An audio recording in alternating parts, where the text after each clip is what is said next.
Apreciados hermanos, explico la palabra del domingo 26 del tiempo ordinario. La primera lectura es de Ezequiel capítulo 18 versículos 25 a 28. Dios quiere siempre la conversión del pecador. Ezequiel ejerce su misión profética entre los israelitas cautivos en Babilonia. Los anima a tener esperanza y a confiar en Dios. Él no los ha abandonado ni olvidado. La liberación ya se acerca. Por su parte, el pueblo de Israel busca una explicación de la catástrofe que los condujo al exilio y creen que ha sido la herencia del pecado. Ellos piensan que las infidelidades de unos, incluso de los antepasados, traían sufrimiento y muerte a toda la comunidad, y a su vez la fidelidad de otros, incluso de sus predecesores, era fuente de vida y bendición para todos. El grupo de los exiliados se retenía justo delante de Dios y creía que estaba expiando el pecado de toda la nación. Los padres habían pecado y ellos estaban padeciendo el castigo de Dios. Esta concepción la expresaban metafóricamente con un dicho que circulaba por aquella época y que encontramos al inicio de este capítulo. Los padres comieron las uvas agrias y a los hijos se les destemplaron los dientes. Es cierto que las consecuencias del pecado afectan no solo a quien lo comete, sino también a los inocentes, prolongándose a veces incluso por generaciones. Es lo que nosotros llamamos pecado social. Sin embargo, existe la responsabilidad individual y esto es lo que predica ahora el profeta Ezequiel. En el texto que precede a nuestra lectura dice: «El alma que peque, esa morirá. El hijo no cargará con la iniquidad del padre, ni el padre cargará con la iniquidad del hijo. La justicia del justo será sobre él, y la maldad del impío será sobre él». Enseguida Dios revela su misericordia y afirma: «¿Acaso me complazco yo en la muerte del impío y no en que se aparte de sus caminos y viva? Pero si el justo deja de hacer justicia para entregarse a la iniquidad, morirá». En otras palabras, al justo no se le acumulan sus buenas acciones, sino que si comienza a hacer el mal tendrá que morir. Los israelitas reprochaban esta forma de proceder de Dios, y es aquí cuando inicia nuestro texto. Ustedes objetarán: «No es justo el proceder del Señor». Escucha, casa de Israel. ¿Es injusto mi proceder? ¿No es el proceder de ustedes el que es injusto? Cuando el justo se aparta de su justicia, comete la maldad y muere por la maldad que cometió. Y cuando el malvado se convierte de la maldad que hizo y practica el derecho y la justicia, él mismo salva su vida. Si recapacita y se convierte de los delitos cometidos, ciertamente vivirá y no morirá. Si bien es cierto que el pueblo de Israel colectivamente ha transgredido la alianza con su Dios, no puede seguir escondiéndose tras una responsabilidad colectiva que involucra a todos, pero no responsabiliza a ningún individuo. En la perspectiva del profeta Ezequiel, cada miembro del pueblo de Israel se debe sentir responsable ante Dios de sus propias acciones y actitudes frente a la alianza. Si se obstina en la injusticia, pagará personalmente las consecuencias. Pero cuando el malvado se convierte de la maldad que hizo y practica el derecho y la justicia, él mismo salva su vida. De todos modos, el pecado de un individuo afecta a la comunidad porque crea como un desequilibrio, una ruptura y una falta de armonía entre sus miembros. Sin embargo, Ezequiel acentúa la responsabilidad individual del pecado. Quien lo comete enfrentará las consecuencias independientemente de la colectividad. La triste herencia del pecado quedará cancelada con la conversión de cada individuo. La respuesta negativa que el hombre da a Dios no es definitiva. En cualquier momento se puede convertir y salvar su vida. La segunda lectura es de la carta a los Filipenses, capítulo 2, versículos 1 a 11. Pablo invita a la comunidad a vivir en la unidad y a practicar la humildad. A pesar de que en la comunidad cristiana de Filipos se practicaba la generosidad y la piedad, no faltaban los problemas de envidia, orgullo y soberbia. Algunos atraían su atención cuando se comportaban como señores, como patrones, queriendo imponer su voluntad sobre los demás. En nuestro texto, el apóstol, por una parte, ofrece recomendaciones presentando los valores que se deberían cultivar en la comunidad y por otra parte, en forma de poesía, presenta el ejemplo de Cristo. Si algo puede una exhortación en nombre de Cristo, si algo vale el consuelo afectuoso o la comunión en el espíritu o la ternura del cariño, les pido que hagan perfecta mi alegría permaneciendo bien unidos. Tengan un mismo amor, un mismo espíritu, un único sentir. No hagan nada por ambición o vanagloria. Antes, con humildad, estimen a los otros como superiores a ustedes mismos. Nadie busque su interés, sino el de los demás. Tengan los mismos sentimientos de Cristo Jesús, quien, a pesar de su condición divina, no hizo alarde de ser igual a Dios, sino que se vació de sí y tomó la condición de esclavo, haciéndose semejante a los hombres, y mostrándose en figura humana, se humilló, se hizo obediente hasta la muerte y una muerte en cruz. Por eso Dios lo exaltó y le concedió un nombre superior a todo nombre, para que ante el nombre de Jesús toda rodilla se doble en el cielo, en la tierra y en el abismo, y toda lengua confiese: Jesucristo es Señor, para gloria de Dios Padre. Pablo recomienda a los cristianos de Filipos que vivan unidos, que tengan un mismo amor, el que enseñó Jesús.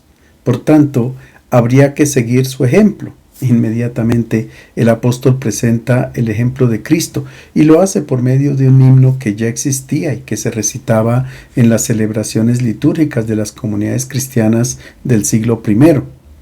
El himno cuenta la historia de Jesús en 2 estrofas. En la primera se muestra la kénosis, una palabra griega que indica vaciamiento. Y en la segunda parte habla de la exaltación. El himno comienza haciendo un sutil contraste entre Adán, prototipo de la desobediencia, y Cristo, quien responde con humildad y obediencia al Padre. Mientras el comportamiento de Adán trajo fracaso y muerte, la actitud de Jesús trajo exaltación y vida. Jesús, en vez de orgullo, manifestó siempre humildad, a tal punto de despojarse de su condición divina para servir, para entregar su vida y para revelar el amor del Padre del cielo. Él ya existía antes de hacerse hombre, pero sin dejar de ser Dios, se despojó de su condición divina, aceptando entrar en una existencia esclava de la muerte. Se hizo para siempre semejante a nosotros, es decir, asumió nuestra debilidad, nuestra ignorancia, nuestra fragilidad, nuestras pasiones, nuestros sentimientos y nuestra condición mortal. Jesús se presentó ante la humanidad como un esclavo, como un servidor que fue despreciado y entregado al suplicio de la cruz. En la segunda parte del himno aparece la exaltación. Se subraya que la vida de Jesús no concluyó en la humillación y fracaso, no terminó en la cruz, porque el Padre lo ha resucitado, lo ha puesto como modelo para todo hombre, le ha dado el poder y el dominio sobre toda criatura. Su amor, su entrega y su obediencia culminan en gloria. Ahora Cristo es el Kyrios, es decir, el Señor. Por tanto, recibe el mismo título que el Padre y como Señor preside la historia. Y así lo reconoce la humanidad entera. Por consiguiente, todos terminaremos involucrándonos en su proyecto de amor para llevar a cabo la obra de salvación proyectada por Dios. Es obvia la llamada a la humildad que Pablo hace a los filipenses y por medio de ellos a todos nosotros. Nos invita a vivir movidos por el amor, teniendo los mismos sentimientos de Cristo. Este es el camino que conduce a la vida plena. El Evangelio es de San Mateo capítulo 21 versículos 28 a 32. Se trata de una parábola en la que un padre invita a sus 2 hijos a trabajar en su viña. Nuestro texto es la continuación de la controversia sobre la autoridad de Jesús. Mientras él enseña en el templo de Jerusalén, llegan los sumos sacerdotes y los ancianos del pueblo para preguntarle con qué autoridad ha expulsado a los mercaderes del templo. Jesús les responde invitándolos a que se pronuncien sobre el origen del bautismo de Juan. Los líderes judíos quedaron sin respuesta, porque si decían que el bautismo de Juan venía de Dios, entonces tenían miedo de que Jesús les preguntase por qué no lo aceptaron.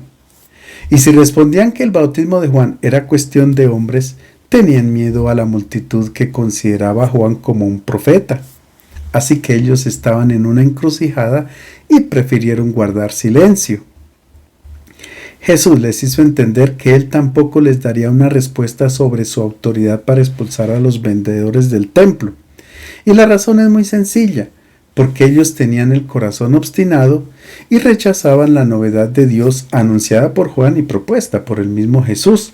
Sin embargo, Jesús responde al interrogante sobre su autoridad con 3 parábolas que dejan ver el rechazo del pueblo de Israel para acoger el reino de Dios.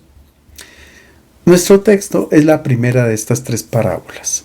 Se trata de una parábola que no se dirige a personas malvadas, pecadoras, sino a quienes se retenían justos delante de Dios y del pueblo. Son personas religiosas que practican un culto y observan escrupulosamente los mandamientos de la ley de Dios. Los sumos sacerdotes y los ancianos del pueblo son respetables y hacen parte de la máxima autoridad religiosa de Israel. Es para ellos que Jesús cuenta esta parábola. Escuchemos cómo inicia. A ver, ¿qué les parece? Un hombre tenía 2 hijos.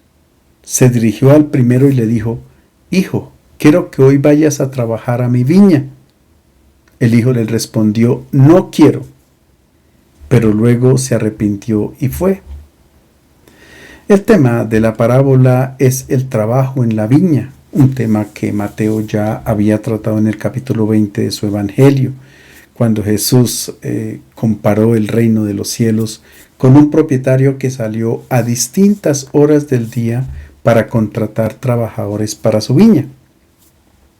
Al final del día, el propietario dio el pago pactado a quienes habían comenzado a trabajar desde muy temprano, y a quienes trabajaron solamente 1 hora les dio el mismo valor que a los primeros obreros, 1 denario, sencillamente porque así se expresa la justicia y la misericordia de Dios para con todos los seres humanos. Sin embargo, los primeros trabajadores criticaron fuertemente la actitud misericordiosa del propietario de la viña, porque ellos pensaban que les iban a dar mucho más dinero que a quienes trabajaron pocas horas durante el día. Tanto aquí como en nuestra parábola se percibe la urgencia del propietario por conseguir trabajadores para su viña. Hay un amor especial del propietario por su viña, como dice el profeta Isaías. Israel es la viña hermosa. Yo, el Señor, soy su guardián. La riego con frecuencia para que no le falte su hoja. Noche y día la guardo. Si bien es cierto que en el Primer Testamento la viña es el pueblo de Israel, ahora se identifica con el reino de Dios, el mundo nuevo que está proponiendo Jesús y en el que los discípulos están llamados a trabajar. Sin embargo, hay una diferencia notable entre las 2 parábolas. En la primera, el propietario contrata trabajadores para su viña, mientras que en nuestra parábola se habla de hijos. Pareciera que se sube de dignidad. Ahora nos convertimos en hijos del dueño de la viña. Y si somos hijos, formamos una familia y la viña se convierte en patrimonio familiar. En este caso, los hijos se sienten involucrados a trabajar en la viña para el bien o por el bien de la familia. Cuando los rabinos contaban una parábola haciendo referencia a un padre y a un hijo, todos comprendían inmediatamente que el padre era Dios y el hijo era el pueblo de Israel. Así se entendía también en la tradición bíblica. En el libro del Éxodo, Dios pide a Moisés hablar a Faraón de la siguiente manera: Así dice el Señor, Israel es mi hijo, mi primogénito. Y te he dicho, deja ir a mi hijo para que me sirva, pero te has negado a dejarlo ir. Dios habla por medio del profeta Oseas y dice: Cuando Israel era niño, yo lo llamé, yo lo amé, y de Egipto llamé a mi hijo. La parte del pueblo de Israel que se encuentra cautiva en Babilonia habla con Dios diciéndole que la causa de todo ha sido las iniquidades del pueblo, y ellos oran así: pero ahora, oh Señor, tú eres nuestro Padre, nosotros el barro, y tú nuestro alfarero, obra de tus manos somos todos nosotros. De acuerdo con la costumbre de los rabinos de la época, lo lógico sería que Jesús hubiera empezado su parábola mencionando a un padre y un hijo, pero él habla de dos hijos.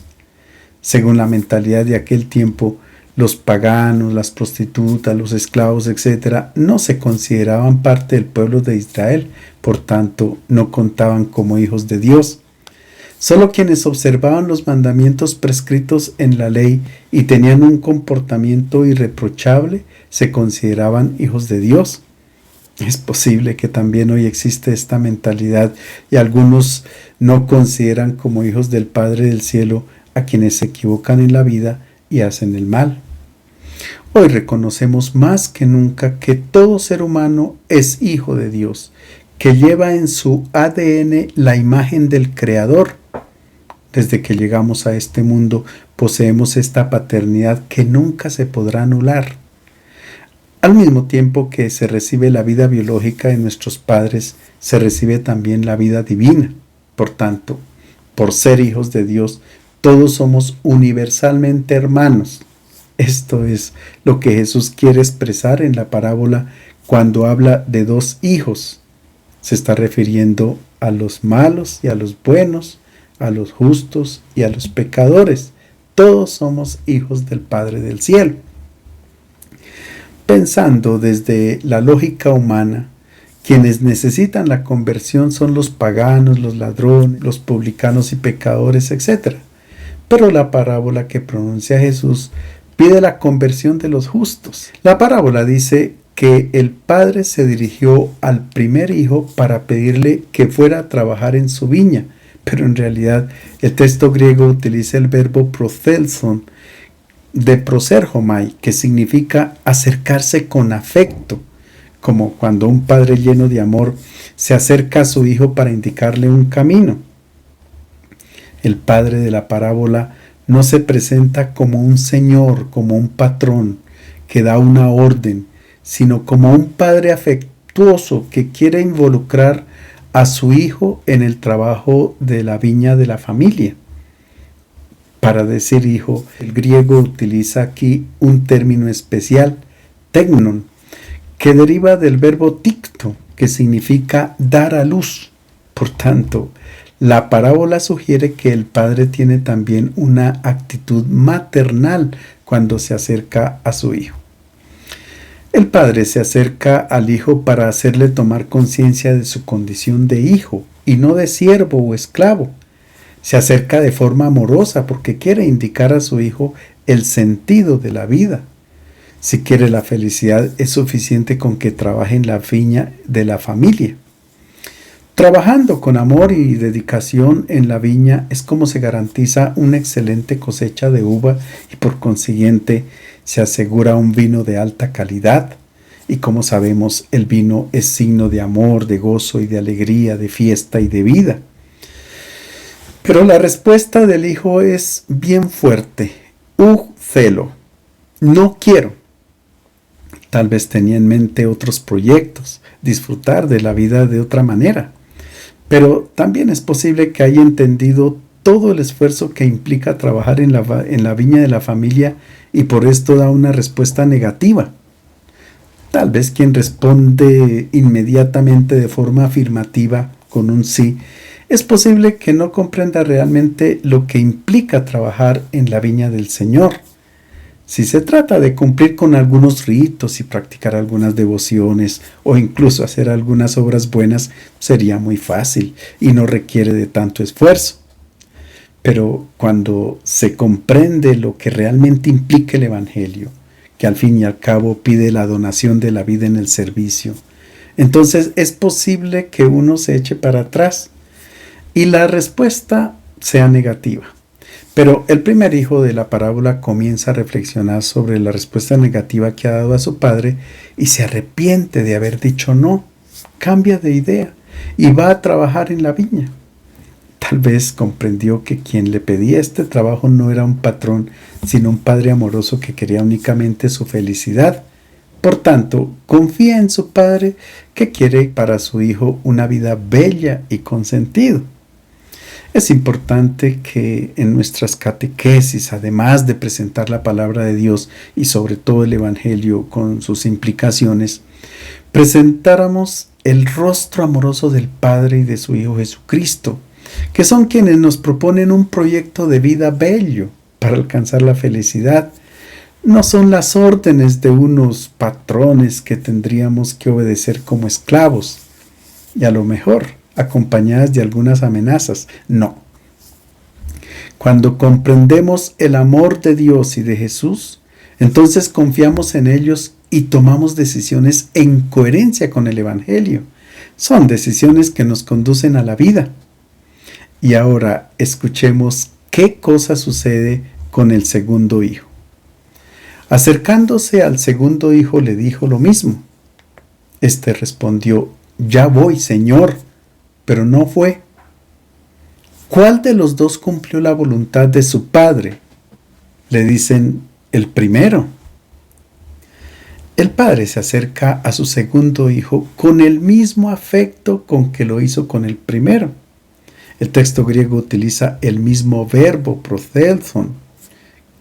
El padre pide a su hijo que vaya a trabajar en su viña. La respuesta es instantánea y afirmativa. En griego dice ego kyrie, que traduce literalmente yo, Señor, como diciendo: no pienses en otro, aquí estoy yo. Pero notemos que este segundo hijo llama a su padre Señor, patrón. Por tanto, la petición del padre la recibe como una orden que tiene que cumplir. Su respuesta afirmativa de modo inmediato da a entender que no ha comprendido muy bien qué era lo que el padre le pedía. Este segundo hijo representa a la parte de Israel que no entendió qué es lo que realmente pide Dios al ser humano, qué es lo que Él espera de una persona. Y aquí están involucradas las autoridades religiosas del pueblo de Israel, que son los interlocutores de Jesús en la parábola, porque ellos dijeron sí, pero no están respondiendo con lo que Dios quiere de su pueblo. Se inventaron un culto a modo humano, concibieron a un Dios que hace comercio con el hombre, y dependiendo de las ofrendas presentadas, así serían también las bendiciones. Es por esto por lo que se inventaron una serie de ritos, sacrificios, holocaustos, incienso, ayunos, penitencias corporales, etc. Pero lo que Dios pedía era otra cosa. Él pedía justicia, amor para con el desamparado, para con el pobre, la viuda, el huérfano, el extranjero, etc. En el capítulo 15 de Mateo, Jesús, citando a Isaías, dice: este pueblo me honra con los labios, pero su corazón está muy lejos de mí, pues en vano me rinden culto, enseñando como doctrinas preceptos de hombres. En el Salmo 50, el orante dice: los sacrificios no te satisfacen, si te ofreciera un holocausto no lo querrías. Mi sacrificio es un espíritu quebrantado, un corazón quebrantado y humillado, tú no lo desprecias.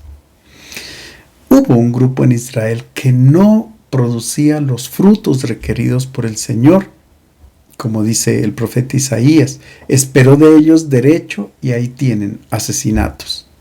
Esperó justicia y ahí tienen lamentos. Las solemnes liturgias eran solo como hojas, pero sin ningún fruto.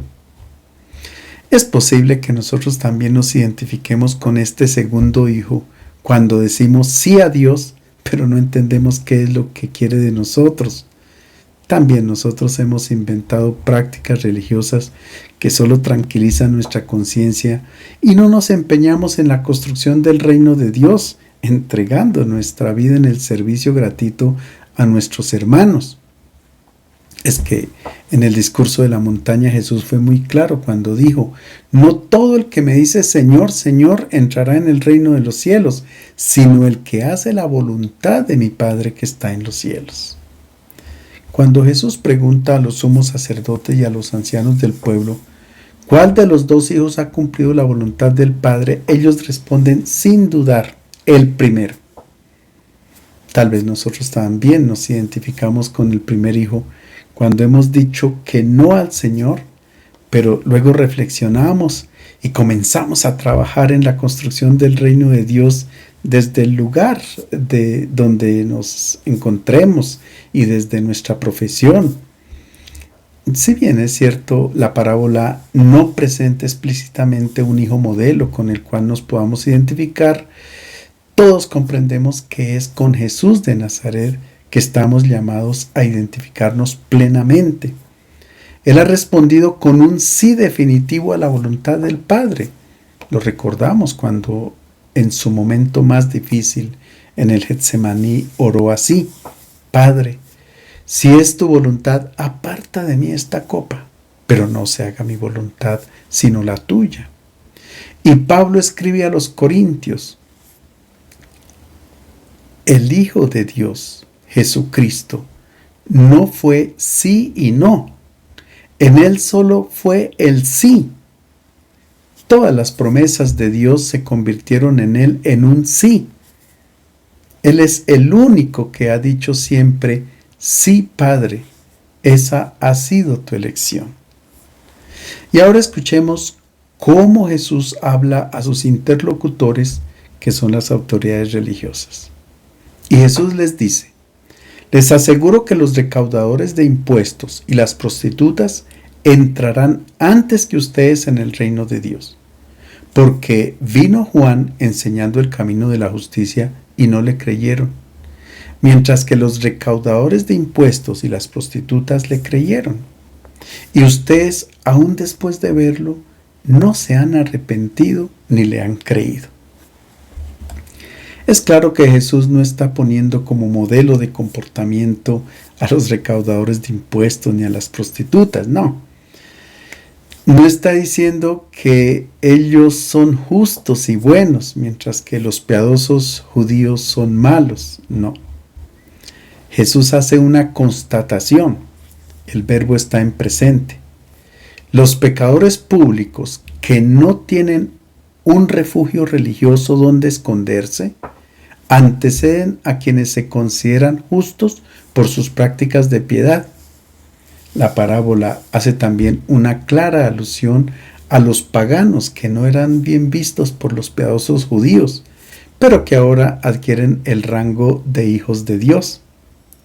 Es que cuando Mateo escribe este pasaje ya han pasado al menos 50 años de la muerte y resurrección del Señor y ya se estaba realizando lo que se había profetizado en esta parábola. Las comunidades cristianas estaban compuestas sobre todo por personas procedentes del mundo pagano, mientras que la mayoría de los hijos de Abraham no habían reconocido en Jesús al Mesías de Dios y por tanto no habían entrado a trabajar en la viña. Los publicanos y las prostitutas no tienen conciencia de ser justos, sino que se sienten necesitados de la salvación. Cuando escucharon la predicación de Juan el Bautista, ellos se dejaron convertir y entraron primero en el reino de Dios. El Bautista les indicó al Mesías y ellos lo acogieron. En cambio, los sumos sacerdotes, los ancianos del pueblo, los escribas y fariseos lo rechazaron, perdiendo la oportunidad de entrar a construir el reino de Dios.